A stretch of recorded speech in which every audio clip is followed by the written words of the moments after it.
How's it going, everybody? Bryan Alvarez here on Wrestling Observer Live. We are here every day, Monday through Friday, noon Pacific 3 Eastern, Sunday 3 Pacific 6 Eastern.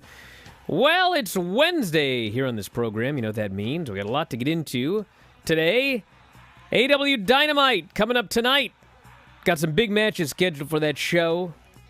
Apparently it's Shark Week, so we got a shark cage where the Jericho Appreciation Society will be suspended. Is it one giant shark cage? Is it multiple small shark cages? Are we going to jam a bunch of them into a 4-foot by 5-foot box? What are we going to do here tonight? We'll find out. But it's a barbed wire death match. Eddie Kingston and Chris Jericho. There will be blood tonight. So if you don't like that, well, I don't know what to tell you, because there's going to be blood tonight. And a bunch of other matches as well, which we will get into.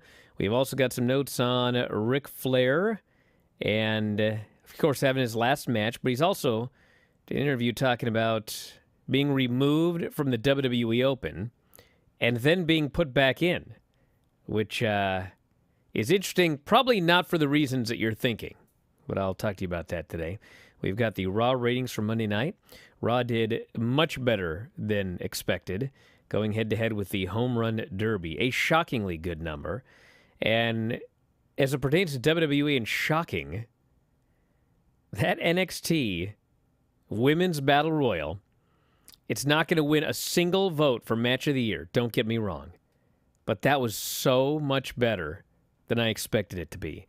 And we had a surprise winner, and the crowd loved it, and nobody got hurt, which is the most important thing. So we'll tell you about that, as well as the NXT 2.0 review today. So a lot to get into. You can text us 425-780-7566.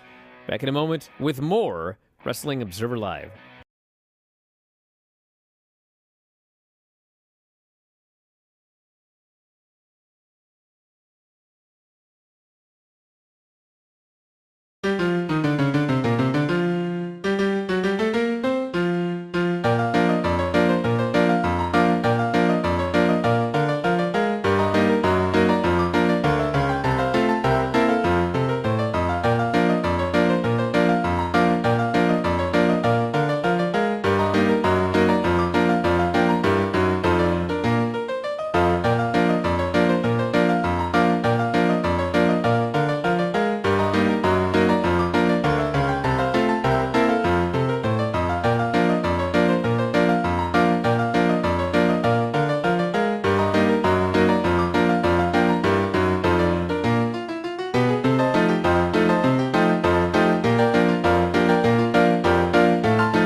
Hey there, everyone. It is Denise Salcedo. I am back with another commercial break, and this time I got some games for you all here today. But playing with me, you guys know him from the Brian, Vinny, and Craig show.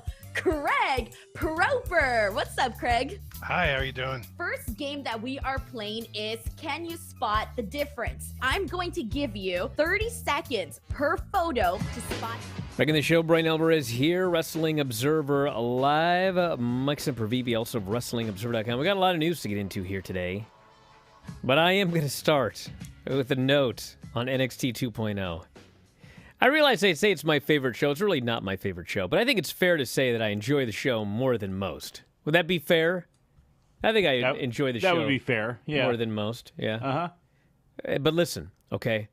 There's being a gimmick and there's being honest, okay?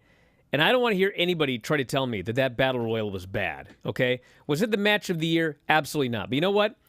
I've been ridiculing the idea of this Battle Royal for a week now, okay? There's absolutely no reason that this thing should be any good at all. They have 20 women. Probably, I'd have to look at the whole lineup, but I mean, probably half of them shouldn't even be on TV right now. And they're all in a chaotic match, which you really, I mean, you could practice to a degree, but it's not like practicing a one-on-one singles match you can choreograph. I mean, there's just things everywhere. It's chaotic. They have to be thrown over the top rope to the floor. This was a recipe for, quite frankly, a lot of material, okay? But, was it Sarah Amato?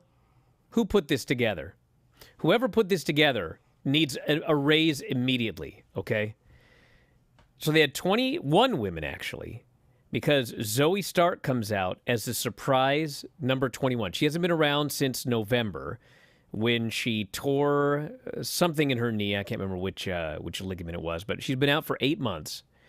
And she comes back as the big surprise final person to enter this Battle Royal. So they do this Battle Royal, and it is impossibly booked, where the women that should not be on TV, I mean, they're lifted over the top. They're helped the entire way. They got them out of the thing as quickly as possible. And then all of the women who are capable of doing a Battle Royal, they had some very clever spots with all of the women that could actually competently work this Battle Royal. So I'm watching and I'm going, holy smokes, this is like way better than I expected. And then, it comes down to the final four or whatever.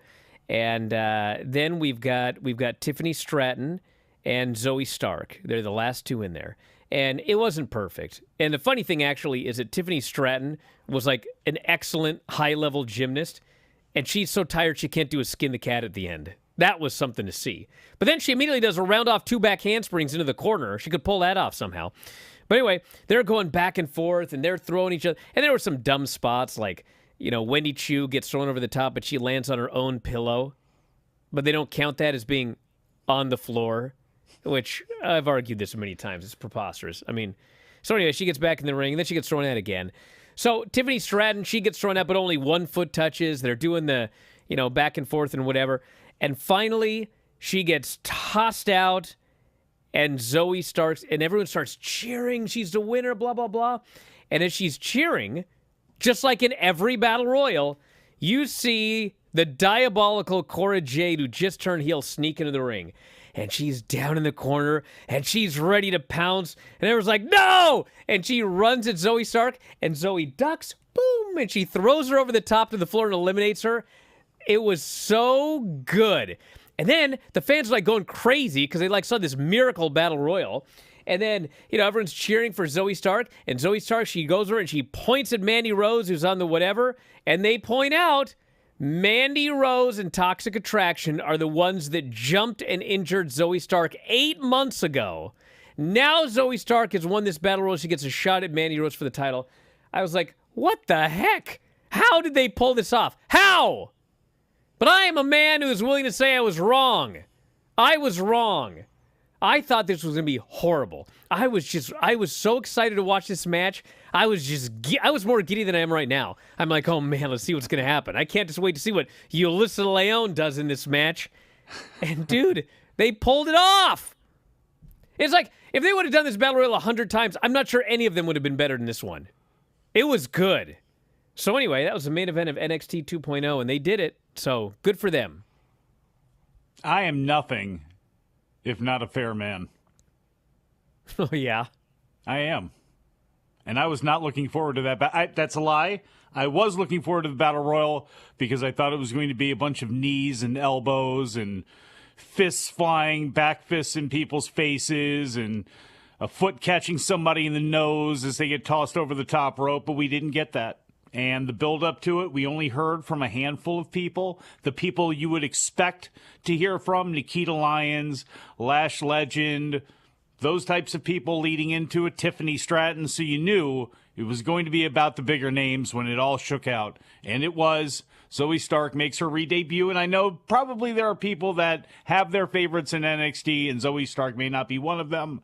I would say, give me anybody on that roster, and forget about who's got the most WWE potential a year, 2, 3 years down the road, whatever Vince likes, but I'd argue I'd put Zoe Stark against anybody else on that roster for the most part. Put her against She's very Mandy good. Rose. Yeah, put her against Mandy Rose. I'm taking Mandy Rose. Put her against Cora Jade. I'm taking Zoe Stark. Not because Wait, you're taking Mandy Rose? You're taking over Mandy Cora Rose Jade. over Zoe Stark? Or, excuse me, Zoe Stark. Yes. I'm taking over Mandy Rose. Zoe Yes. Stark, I'm taking over Cora Jade. Over a lot of people right now. So I don't know if she's going to be the person that actually ends up dethroning Mandy Rose. It may be Roxy, we'll have to see, but I like the fact that there's another threat to Mandy, and I like the fact that Zoe's back because she is good. We're not going to get Io back, so is Zoe the next best thing? I don't know, but with her experience level and the fact that she can work with everybody, it's a plus for me. Yeah, I got one other thing I got to say about this Battle Royal, then I'll talk about the rest of the news. We'll do the full review of the show later, but what was amazing is they did simplify a lot of things to make sure that nothing went wrong, but there were a couple things that they didn't idiot-proof, and they still managed to pull them off. That, I think, was what was the most impressive, because they did a spot with Alba Fire and Lash Legend, where Alba Fire goes up, Lash Legend's got her in powerbomb position, Zoe Stark does a Hurricane Rana on Lash Legend over the top rope, and they both tumble to the floor. If they tried that 100 times, I'm not sure they would hit it 99 times. But, man, they hit it, and they pulled it off. It was so good, I thought they messed it up. Honest to God, I'm like, was that supposed to happen? That was exactly what was supposed to happen. And once it sinks in for a second, it's like, well, that spot went perfectly. And it's like, it sounds like an insult to Lash Legend, but let's be honest here, it's not her fault. She went out there with no experience whatsoever. And yes, Alba Fire's got a lot of it, but it is very difficult to work with somebody, especially somebody the size of Lash Legend, you know, that you're not used to throwing around and getting in there and messing with. And you're supposed to be doing spots with that person who's inexperienced. It's very difficult. We have AEW Dynamite tonight, and we have more added to the show. We've got the barbed wire death match, obviously. Eddie Kingston, Chris Jericho, with Jericho Appreciation Society suspended above the ring in a shark cage. We've got Luchasaurus and Christian Cage versus the Varsity Blondes. Brody King will be facing Darby Allin. Jon Moxley and Wheeler Yuta take on the Best Friends. Is it true? I think they said the Best Friends have never lost on Dynamite in a tag team match. Is that right? I find that hard to believe, but I could be wrong about that. Jade Cargill, Kiera Hogan, and Layla Gray will face Athena, Chris Statlander, and Willow Nightingale. And we will have the Swerve in Our Glory Championship celebration. So that is the lineup for Dynamite tonight. And I guess we'll find out who the next challengers will be, I'd presume, for Swerve in Our Glory. Because maybe they'll just come out and celebrate.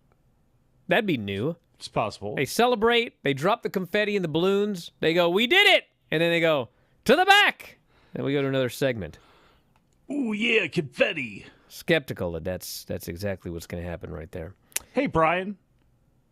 Are you now Comfy Kingston? Are you stealing that nickname from Wendy Chu? Comfy Kingston? I missed that. Yes. That's because like Kofi Kingston always had the spots in the Royal Rumble. That's what it was for Wendy Chu. Yeah. Hey, have you been tanning? Dude, I've been out in the sun nonstop. It is baking outside. I'm not sure if I mentioned it here on the show, but My daughter has COVID. My wife has had symptoms for days but refuses to test positive. So we're just hanging out here in the sun all day. It's been worse, I can tell you. Not bad. Back in a moment, Observer Live. The difference. Craig, are you ready? As ready as I'm gonna get. Can you spot the difference?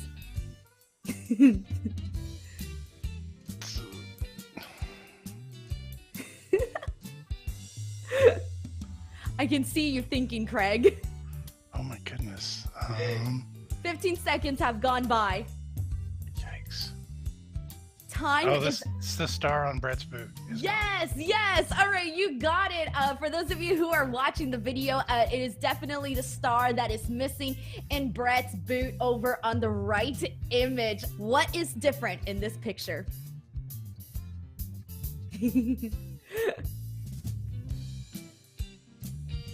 22 seconds left.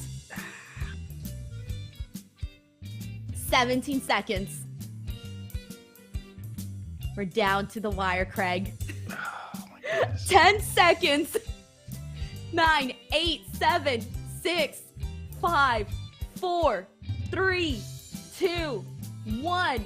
You don't have it? I don't. You will notice that the logo on the turnbuckle is actually incorrect. On the left image, you have the regular photo, which is the WWE logo. I cropped it out, took those out, and I put the WWF logo. Can you spot the difference in these two photos? 18 seconds left. Good night. 13 seconds. 10, 9, 8, 7, 6, 5, 4, 3, 2, 1. Craig! It's not his nose, is it? It is actually his nose, Craig. Okay. You got it. It is the nose. I basically made it like larger and more round than it normally is. What is the difference in this photo?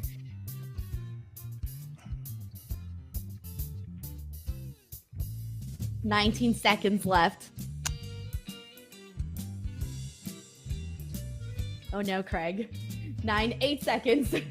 7, 6, 5, 4, 3, 2, 1. On the right image, you will notice that there is a tattoo underneath CM Punk's leg. That is a fake tattoo that I added. He does not have that tattoo on his body.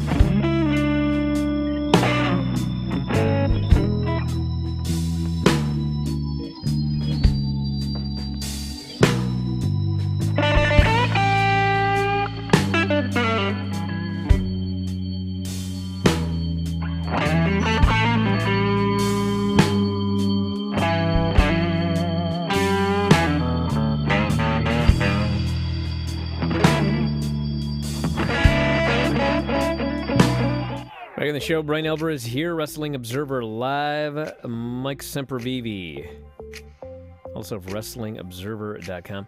Do you remember a long time ago, Stephanie McMahon was doing something, and she made the comment, I don't remember what the comment was, but it was something like, charity work is... the new marketing or whatever? The new whatever. It was something like that. New ad. Yeah. Can anyone remember exactly what she said? Someone find it for me and put it here on the chat. Because, yeah, that was an interesting statement. We don't do charity work like, to be nice. I mean, we do to a degree. But mostly it's for, marketing and for publicity. Reason. And look, she said the quiet part out loud. I mean, let's be honest about this. Yes, any major corporation that does charity, they have more money at their disposal to give out, to donate, to do things with. but every single last one of them. That's why every single ribbon has got a color attached to it. There is a marketing campaign attached to charity, and depending on the size of it, like a Susan G. Komen, and depending on what they do with that money, that's where it starts to really, come into play on what are you really doing this for. But she, even though it was maybe nasty for people to hear, that's every All single right, here last it is. one of Here them. it is. It's Here it every is. single one of them. Philanthropy is the future of marketing. Yeah. It's the way brands are going to win. Yeah. Yeah. Hey, look, we always talk about the battle for public opinion and how you look in the public eye and all that sort of stuff. I mean, we see it on Twitter every day with companies making the right choice, wrong choice on how to advertise or how to celebrate something or how to pay tribute My to point is, I something. always thought that philanthropy should kind of just be about philanthropy. You know what I mean? Really? Is it? Yeah, that's what I mean. But here's do you my think of- point. Here's why I even What's your brought it up in point? the first place. You actually have a point? Yeah. What you got? Well, Ric Flair says he met with Vince McMahon. Because there's nobody who's more charitable Well, than you Ric wait. Flair. Can I finish? Ric Flair said he met with Vince McMahon recently and thanked him for putting his woo back into the WWE signature opening. Oh my It had been God. removed from the video last September following the airing of a Dark Side of the Ring episode on 2002's Plane Ride from Hell. 2 weeks ago, the woo was added back again. Flair spoke about what this meant to him on Tuesday's edition of Busted Open Radio. He also mentioned having visited with McMahon on Monday when WWE was in Tampa. I went and saw Vince yesterday to personally thank him because they were in Tampa, Flair said. It made me feel like my world had changed again. It made me feel a lot better than when they took me off, I can tell you that. Everything Vince McMahon has ever said to me is in his entire life has come true. And he said, quote, I promise that I will put you back on it. So when he took him out solely because of the controversy, and not because of any, he shouldn't be in here. What he did was wrong. We should remove him. It was all, we're going to take him out because, people are mad, so we'll take him out. But I'm going to promise him at the time, don't worry, I'll put you back in. Whatever. Of course he did. So anyway. You wasted our time with that? I didn't waste everyone's time. I'm pointing out the way this company operates. How does this tie in with Stephanie, by the way? Well, when it comes to legitimate giving money to charities. Well, they do their good deeds, but they do their good deeds because it's good marketing. Yeah. And he did his good deed of taking Flair out while promising him, don't worry, I'll put you back in. I'm only taking you out because, other people are mad about it. Look how people will donate to GoFundMes and things like that. Some people donate anonymously. Some people have got to have their name there. Thank you, this person. See. I'm pointing out that all of these things are performative. Thank you. Dude, come on. What, that's a revelation now all of a sudden that everything the WWE I never said I had a does, revelation for everybody. I said I was going to point something out. Or any corporation, for that matter, is performance art?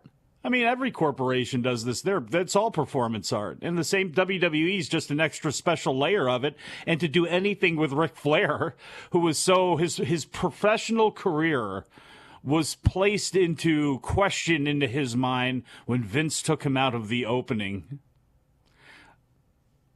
Spend more time with your family, folks. Hey, that opening was important to Ric Flair, dude. It was important for him to be in the opening. It is. It is very important for Ric Flair. And you know what? An opening that I couldn't even tell you one other person in it right now except Ric Flair because he just mentioned it. Probably Gorilla Monsoon. I mean, isn't who else Hogan are they slamming on good terms Andre with? in there? Is that still in there? Possibly, unless they throw a fit and take him out for some reason or something like that. I mean, my God, it's craziness to me. It's crazy. This is all crazy. Ric Flair is nuts. Absolutely badass nuts. Well, yeah. Now you're going to talk about revelations? I know. Raw. Against the Home Run Derby. 1.77 million viewers. 0.46 at 18 to 49. This is a shockingly good number. Why did they take Ric Flair out in the first place? You want to remind everybody of that? Because of the plane ride from hell or whatever. Yeah, swinging it around on the plane and the How do we get back to this? Allegations made by that woman. Vince and Rick probably had a lot to talk about. And look, Ric Flair probably is absolutely telling the truth when he says Vince has never lied to him. Because to Rick, when Vince said, I'm going to pay your taxes for you, and he did it. And there's lots of things where, you know what, I'm not throwing shade on Ric Flair for, saying that Vince has always kept his word to him. I can absolutely believe that. It's just, look at the two people who are in on the conversation. What good guys. Well, anyway, these ratings that I was talking about here, the show against the Home Run Derby did a good number. 1.78 million first hour, 1.81 million third hour, 1.7 million in the third hour. You know what that means? What's that mean? I hate to tell you this. Austin Theory people want to see? It absolutely had nothing to do with Austin Theory. But people tuned in to see Logan Paul. Oh, come on. No, they did. You sure? I'm positive. Oh, man. That was an incredibly strong third hour against Do we have the the home 15-minute ratings? Derby. That's what I want to see. I don't know if I believe this. No, but you know what? I watched that show, brother, and it wasn't because of anything else in that hour. I'm telling you. Do you think people actually stayed to the very end of it with those two going back and forth with each other? Well, if it did 1.70 million, yeah. I don't know. Oof. Bro, the show opened at 1.78 million. They ended at 1.70 million. So they lost virtually nobody during the show and gained people in the second hour. So that's a shockingly good number for Raw. But they didn't stick around for Ms. and Mrs. this time, I guess, in mass like they usually do. Well, they'd seen one celeb. They'd seen Miz once. How many times do we need to see that guy during the day? I'll tell you how many. 0. But we're forced to see him at least once. Oh. The Home Run Derby, 6.02 million viewers. So don't think that shouldn't have taken a chunk out of this. 1.72 in 18 to 49 on ESPN. Kid loves the big bats. Pre-show for Home Run Derby. The pre-show for the Home Run Derby. 4 million viewers and a 1.13. Now, they did a Derek Jeter documentary, which did 1.84 million and a 0.57. So the Derek Jeter documentary beat Raw in viewership and 18 to 49. Maybe they need to bring that guy in. Maybe he needs to do a celeb match coming up here at SummerSlam. I'm sure he'll be first in line to do that. Well, money talks, brother. Money talks. John Kroc, So there you go. I'm saving my full NXT review for the next segment. It wasn't all perfect, though. No, it wasn't. The whole thing was not like the Battle Royal. I didn't say that at all. No, I didn't say that you said that. I'm just saying that to the people that may believe that you may have said that earlier, even though you didn't say that. Nah, people don't ever misquote me. No, never. Hamish here says, I'm in the same boat as you, Brian. I expected the NXT Female Battle Royal to be a car crash, which he wrote in one word in all caps, but it ended up being just fine. In fact, enjoyable. The finish was smart despite the usual WWE trope finish. Cora Jade got hers in the end. She sure did. Yeah. She sure did. She got dumped over the top rope like she dumped those tag belts into the garbage. They have to just be getting rid of the tag titles. Let's hope so. I mean, there's no other reason to crown new champions, break them up a week later, and then have one half of the champions throw her belt in the garbage can. Should have Sasha Banks. And if the plan is to keep the belts, oh man, yeah, I don't think Sasha's going to NXT. I'll tell you that much. You see those cheese? That I can report. The, Sasha Banks not going to NXT, as reported by Bryan Alvarez. Man, I think that's a true one. But see the cheese crisps in the trash can there? You ever have those? You ever have the? It's just cheese that they dehydrate, and it literally tastes like you chopped off a block of cheese and just put it in your mouth. It's the most disgusting thing I've ever had in my life. It absolutely is. What are the odds? I'm trying to move on from cheese curds. If you had Cheez-It, that would be perfect. What are the odds Why these cheese crisps? Edge rejoins Judgment Day and praises them that they were ruthless enough to overthrow him? That whole angle smells like cheese crisps, I would to be not, honest with you. Mike, please, can I get moving here? What are the odds Edge rejoins Judgment Day? Edge is, I think they've already got Rated R Superstar merch. So I'm pretty sure that he's returning as the Rated R Superstar. Now, what that means... As a babyface, a heel, I don't know, but I don't think he's coming back to Judgment Day. Especially because he left Judgment Day, which is ironic. He left because he didn't want to be involved in anything spooky, but then they haven't done anything spooky. So I don't know what's going on. Well, aren't they doing spooky time vignettes to lead to his return? Like there's a flannel over here, there's a rated RKO shirt over here. Aren't they doing some mystical things to probably play wild in the minds of Finn Balor and Damian Priest? I don't know what's going on, but I do know we'll be back in a moment with more Observer Live.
It is Denise once again with Craig, and we are hanging out here playing some games. I'm really excited about this one. I'm going to show you an image for 45 seconds. There are a total of 33 wrestlers in this image. How many you remember afterwards, after I take the image off? So here we go. 45 seconds on the clock.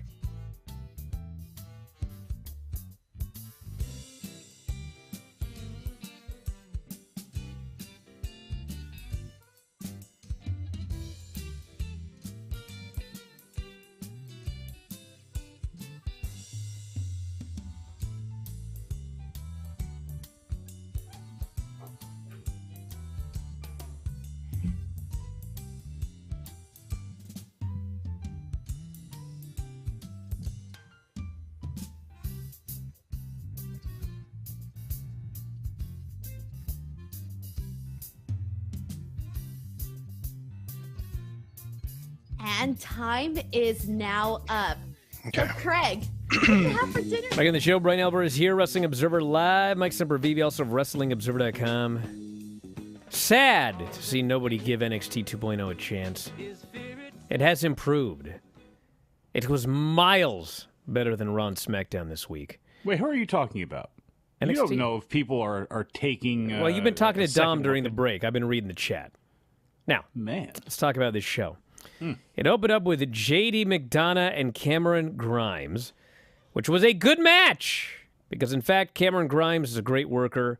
J.D. McDonough actually did not look particularly good in this match.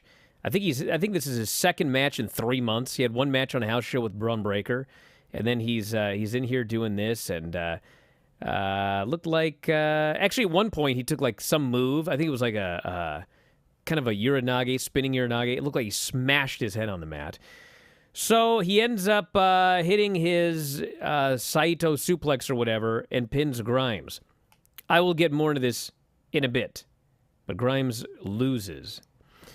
We had a Nikita Lyons promo, and then we had Cora Jade's promo. Listen, I heard from a lot of people that Cora Jade's promo was an atrocity, okay? It wasn't good. I would not go as far as say it was an atrocity. She at least explained everything, which was that, she's jealous of Roxanne Perez. She brought Roxanne here. Roxanne wins the tag titles. She was all excited to defend them, but the first thing Roxanne wants to do is fight for the singles title. She's upset about that, and so she had to take her out. She called her selfish and worse. And so she belittles her, makes fun of her, and says, this is what I think of these tag belts now. Throws the tag belt in the garbage. So, like I said, I presume this is the end of the women's tag team titles, because they're worthless at this point. And I don't know how long the promo was for, but that's exactly what she's going to be doing on the main roster, which is regurgitating words that are not her own. And I thought she did a solid job with it. I think the inflection of her voice is the most heel thing about her, because she's able to say things and make it sound like fingernails on a chalkboard. But it was a long promo, and it was drawn out for quite some time because she's trying to remember all of the verbiage, but she did a good job repeating all of it without any mess-ups. But, man, you could tell it was all on a piece of paper for her. We had Zion Quinn doing a promo saying that Apollo Crews couldn't cut it in the big leagues, and they will be having a match next week on NXT. Indy Hartwell did a promo, and actually made fun of herself without directly doing it. But she said, there's been ups and downs and slips and slides. Because, of course, she slipped off the ropes and fell down last week. And she vowed to win the Battle Royal tonight and turn the ship around. We need Dexter back. Yes, please. We had Roderick Strong and Damon Kemp, and this match was fine. It was not like a great match because it was essentially Roderick Strong doing a very simple, grappling, basic-style match with Damon Kemp. But everything they did looked good. Damon Kemp is totally fine in the ring. And what happened in the end is they cut backstage, and the Creed brothers have been beat up. And Roderick Strong and Damon Kemp, who are part of Diamond Mine, they're obviously they're both distracted by the video wall. And what should happen is, our buddies are getting beat up. We need to stop this match and run back and help them. Instead, as they're both distracted, Roderick does a jumping knee to his own partner and pins him. Then he runs to the back, and then Damon's like selling his chin because he's all rattled from getting hit with the guy's finish, and he stumbles backstage, and Roderick's burying him for taking too long to get back there to help everybody. So the Diamond Mine storyline's a good storyline. They're doing a good job with Roderick Strong. You just want to see all of Diamond Mine turn on him and beat him up. I'm sure he's hoping that happens too, so he can just get out of here. But this was pretty good. Reminds people a lot of you, Roderick Strong, I believe. Pretty deadly. Honest to God, one of my favorite teams against Josh Briggs and Brooke Jensen. And the match was longer than it needed to be, but they're trying to teach people how to work. And they got the heat on Briggs and actually got the heat on the Virgin, I think, for a long time. And then he gave the hot tag to JB. That's how I remember their names, because the other one's never getting any Brooks Jensen. So anyway, he makes a big comeback. Crowd goes crazy for it. And then there's a tug of war with, what's her name? I can never remember her name. Fallon Henley. Fallon Henley. That's right, I remember. Because she's like on a farm, so she works with hens. That's how I'm trying to remember Fallon Henley. So anyway, she's got a tug of war, and ends up with Briggs schoolboying Kit Wilson or whatever his name is, pinning him. Actually, no, they hit the high-low and pin him. But this was fine. Thank God you remembered his name, because I hate to say this because they're both great. Elton Prince and Kit Wilson, I believe. It's Elton Prince and then the other guy, but it's Elton Prince who really stands out. I know you need both of these guys to make it work, but my God, Elton Amazing. Prince and Kit Wilson. They're the greatest. Timberland mixed with, like, what was the Lance's guy from Team of the Fandango? Oh, Tyler Breeze. Yeah.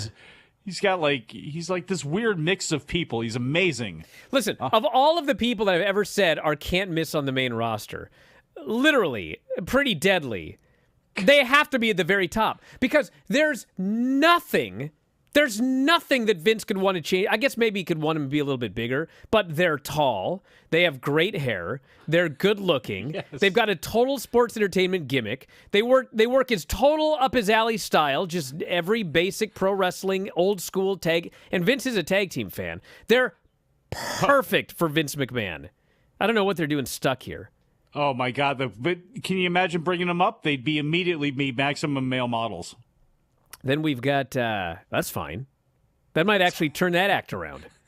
That might save maximum male models. Let's get Ginny in there first, or whoever it's going to be. Maxine. Joe Gacy reveals the former grizzled young vets as Jagger, Reed, and Rip Fowler. Jagger, Reed, and Rip Fowler. Yeah. And they got one contact or something, and they got new haircuts. What And the hell? the one with long hair is like a priest, and then the bald guy is like a zombie or something. I'm Some not sure. acolyte or something with the blue eye or cyborg. Okay, so then we had God. Braun Breaker in the ring, Get out of here with this. and J.D. McDonough shows up on the screen, and he's got a mannequin behind him. And Braun Breaker's in the ring. He's like, what's going on? And I can't even say this with a straight face. J.D. McDonough apparently is like a surgeon. That's news to me. And so he gets his marker, and he says, it isn't exactly what he said, but it's essentially what he said. He goes, Braun Breaker, are you aware there's 8 muscles and tendons in the shoulder girdle? And Braun Breaker looks like he actually didn't know. And not only did he not know, he doesn't care. And he's looking at the fans like, what? And McDonough starts drawing on the shoulder of this mannequin, showing how he's going to dissect the shoulder of Braun Breaker. And Braun Breaker's like, dude, just come down here. I'm going to beat your ass. And J.D. McDonough refuses. And so they're going to have a match. But I know this is going to be like a title program. But, dude, J.D. McDonough is tiny. And Braun Breaker is huge. I realize they're doing the bad shoulder gimmick with Braun Breaker. But, bro, if you can sell me on this match, good luck. I don't buy it for a second. That promo and that interchange, it was almost so bad it was good because Braun was looking like you would think somebody would look, hearing all of this slow motion nonsense come out of the face of J.D. McDonough. But, like, the way it was juxtaposed with Braun being in the arena and then barking back at this very slow-talking J.D. McDonough who says he's going to do this to you, Braun, and you're a meathead, and I know exactly what you're going to... And Braun's losing it and absolutely losing it. It's exactly what you would expect. But, boy, was it long and not good. The other thing, too, is it's one thing. Listen, everybody does these suplexes. Everybody, in every match. I guess it's one thing if Karrion Kross is going to use that suplex as his finish or whatever, because he's a big, jacked-up dude or whatever. But J.D. McDonough, this tiny little dude, his finish is a suplex. Axiom debuted, the former A-Kid, and they debuted him against Dante Chen, and it was fine. But Axiom needed a way different opponent to have like a big boom, boom, boom, high spot flip, whatever, to get himself over. This was just a basic match with a couple of high spots. Didn't get the guy over. He now has a mask like a luchador, and I know some people are upset about that, but listen, the whole point of this NXT is to get people ready for the main roster, okay? Vince takes one look at A-Kid. I don't care what he can do. He's even smaller, and he's not nearly as big as Ricochet. And look where Ricochet is, okay? So if you want to mask this guy up and put him in a costume and hope that he can be like another Rey Mysterio, fine. Because it's not going to work as A-Kid. It's just not. But he does need better opponents to showcase what he can do. And this was not that. Then we had like 90 segments in a row. Lash Legend, Giovanni Vinci's Mad at Chase U, Trick Williams in the barbershop. And, God, there were wait a second. You do know where they're going with some of these feuds because they just throw them right in your face. It's like, okay, here we go. It's Chase U, Giovanni Vinci. Why? Because the bus is blocking Vinci in the parking lot. Yeah. Well, Carmelo Hayes know and where we're going. Cameron Trick Williams are talking about whatever. They're the barbershop. Those segments are always good, but I don't know what they're talking about. Toxic Attraction does an interview, and then one by one, women from the Battle Royal show up, and then and that leads us to the Battle Royal. The only other segment we didn't talk about is they're doing a story with Cameron Grimes, where he keeps losing, and he's lost it, and he's sick of it, and he's leaving, and he's just going to go home. He's done with this. But he gets stopped by, of all people, Joe Gacy, who's trying to recruit him for his group. So I don't know if they're actually going to recruit him for the group, or if you're going to do a Cameron Grimes, Joe Gacy feud, which at least in the ring would be good because Joe Gacy can work. But God, that Joe Gacy character is television death. Death! So that's NXT, everybody. So he's got like a cult thing going on. He's trying to recruit people. You see what he's done to the grizzled young veterans. Maybe because Cameron Grimes is still so rich, I assume that he is. Some of his investments have panned out because he's obviously not taking home the winner's share of the purses. Maybe Joe Gacy just wants to use him for his money and try to drain him of that. However this works, like you mentioned, the work in the ring is going to be really good because those guys are really good inside the ring. But my God, everything else about this whole deal, including seeing the new grizzled young schism be involved in it, no thank you. I mean, Trevor Lee's going to get bounced around like a basketball trying to get those guys over and trying to make this thing work. And even though he'll probably be the conquering hero in the end, it's going to be a long way to get there, I have a feeling. So that was that, and NXT 2.0. I do think the Dynamite's going to be better tonight. That is my prediction. I think it's safe bet. I think it's probably a safe bet. Mandy Huber says if Brodie Lee could see his son perform as -1, he would be, quote, just bubbling over the moon. Did an interview. Brodie Jr. spoke about the tribute show held in honor of his father. Holding the belt that my dad held just to be in the moment was very hard. I want to be just like him, he said. He also knows that when he's older, he wants to grow a big, bushy beard, just like his father as well. Use moisturizer, kid. Amanda fired back at critics who accuse AEW of exploiting Brodie. I personally don't feel they've exploited him or taken advantage of us. Everything's always felt to me like it's done with nothing but love. I think people are skeptical and pessimistic and assume it's a lot more sinister than it is. Back in a moment with more Observer Live. Today. What did I have for dinner today? Yeah, I haven't eaten yet, so okay. I'm gonna do some steaks here in a few minutes. Now that I cleared your mind of the image, how many of these 33 names do you remember? And go. Okay, there were both the Bucks. There were both the Usos. There was Brody King. There was Malachi Black. There was MJF. There was Will Ospreay. There was Serena Deeb. There was Keith Lee. Scorpio Sky. Ezekiel. Mia Yim.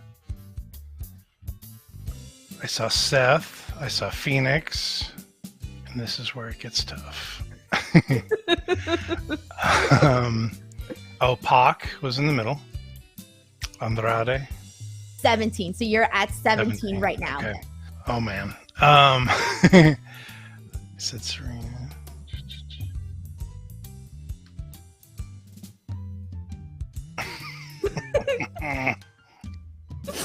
You're evil.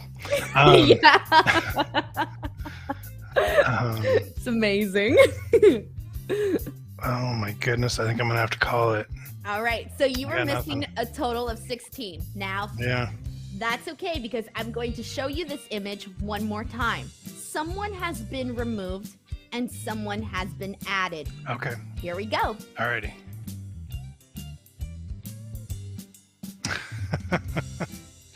Elias has been added. Correct. And with Ezekiel being removed. Right. I was trying to trick you on that one. That's good. That's well played, young lady. Well played.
the show. Bryan Alvarez here, Wrestling Observer Live. Mike Sempervive, also of WrestlingObserver.com. A lot of shows up for subscribers. Yeah. Brian and Vinny show last night where we did a Ric Flair's last match poetry contest. Boy, did people just bury Ric Flair. And then I asked Granny about watching the show, but I don't think she's going to. But RicFlairsLastMatch.com, you can check it out. Enter this month in Nashville. And there's a lot of stuff going on that weekend. There's StarCast 5. Got the panels, Bryan Danielson, Claudia Castagnoli, Horseman Reunion, Bret Hart talking SummerSlam 92, the former Page, Foley, Nash, Hardy, the roast of Ric Flair. We should have all those people that entered the poetry contest show up at that roast for Ric Flair. Should just read all that poetry. Got Black Label Pro, GCW on Friday. You going to that, Mike? If I was there, I would be. I got New Japan Saturday. Be going to that, too. Ric Flair's last match at the Municipal Auditorium. $39 tickets at RicFlairsLastMatch.com.